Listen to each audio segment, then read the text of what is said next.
जी sir, सबसे पहले समाधान शिविर को लेकर के क्या कहेंगे, कितनी शिकायतें? देखिए, हमारे पास लगभग जब से समाधान शिविर चला है तब तक 6066 शिकायतें हमारे पास रिसीव हुई है, जिसमें से लगभग 400 के करीब अभी पेंडिंग है। बाकी सारे हमने क्लीन करवा दी हैं, सारे हमने उसका जो भी प्रॉब्लम थी वो रिजॉल्व करवाई है।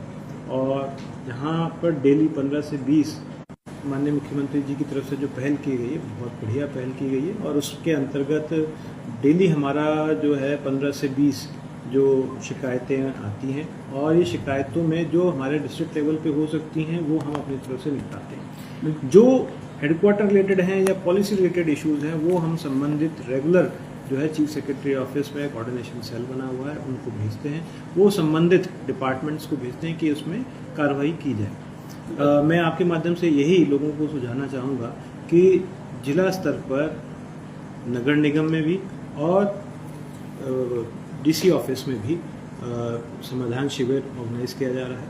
नगर निगम से संबंधित जितनी भी समस्याएं हैं वो कमिश्नर साहब खुद उसमें चेक करते हैं, उनका समाधान करते हैं। और यहाँ पर भी जो है हम पूरे जिले की जितनी भी समस्याएं आती हैं उनका निष्पादन करते हैं। मैं आपसे यही कहना चाहूँगा कि जो भी आपकी शिकायतें हों, चाहे किसी भी समस्या हो, वो आप तुरंत हमारे पास लेके आइए।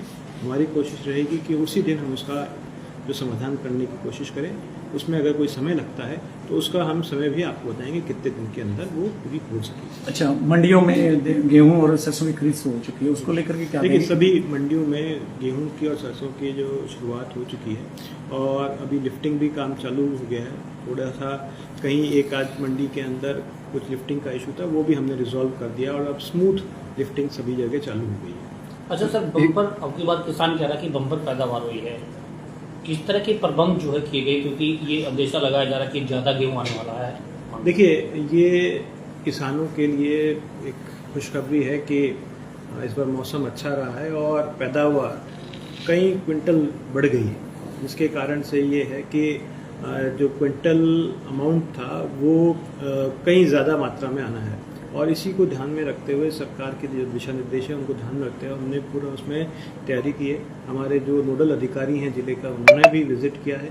जो भी कहीं पे भी किसी भी कमी रही है उसके ऊपर उनको तुरंत कार्रवाई करने के लिए कहा गया। मैं आपके माध्यम से ये भी रिक्वेस्ट करना चाहूँगा, कहीं पे आपको लगता है कि कोई ऐसी कमियाँ वगैरह कोई हैं, क्या उसके लिए भी कोई प्रबंध? देखिए, ऐसा है, ये ऐसा नहीं है कि पहले बार मैं जान रहा हूँ। मैं यहाँ पर जब अंडर ट्रेनिंग था तो भी ये इशू आए थे।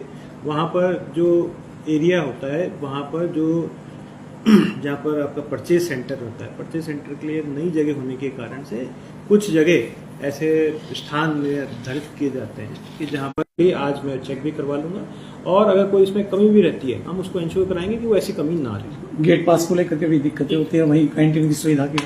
देखिए, गेट पास के लिए हमारे 18 कंप्यूटर ऑपरेटर हमने सभी मंडियों के अंदर निर्धारित कर दिए गए और वो लगातार काम कर रहे हैं। मेरा सिर्फ लोगों से ये अनुरोध है कि जो भी केस की गई थी हमने तुरंत उसका संज्ञान लिया, उसमें जो FIR भी दर्ज कराई, उसमें एक बंदा पकड़ा भी गया है और साथ ही साथ हमने विवेचना अभी उसकी चल रही है और जो भी और उसमें संलिप्त होगा उनके खिलाफ कार्रवाई करेंगे। अवैध कॉलोनियों को लेकर किस तरह का अभियान? लोगों को यही कहना चाहूँगा कि जो इस टाइप के लोग गुमराह करके आपको प्लॉट बेचते हैं तो उनके झांसे में ना है। बाकायदा अखबार में निकाल के हमने 86 कॉलोनियों की लिस्ट भी निकाली है। हम आने वाले समय में और जितनी भी कॉलोनियाँ अवैध कोई कट रही हैं उनकी भी डिटेल देंगे, ताकि जो उनमें आधारभूत फैसिलिटी होती नहीं है, कोई अप्रूव्ड होती नहीं है, केवल ये झांसा दे दिया जाता है कि अप्रूव्ड हो जाएंगी समय पे और नुकसान जो है जनता का होता है। तो मैं आप सब लोगों से कहूँगा कि कहीं पे आपको भी नजर हो तो हमारे संज्ञान में डालें, हम उसमें भी कर रहे थे। साइक्लोथॉन आ रही है, उसको लेकर के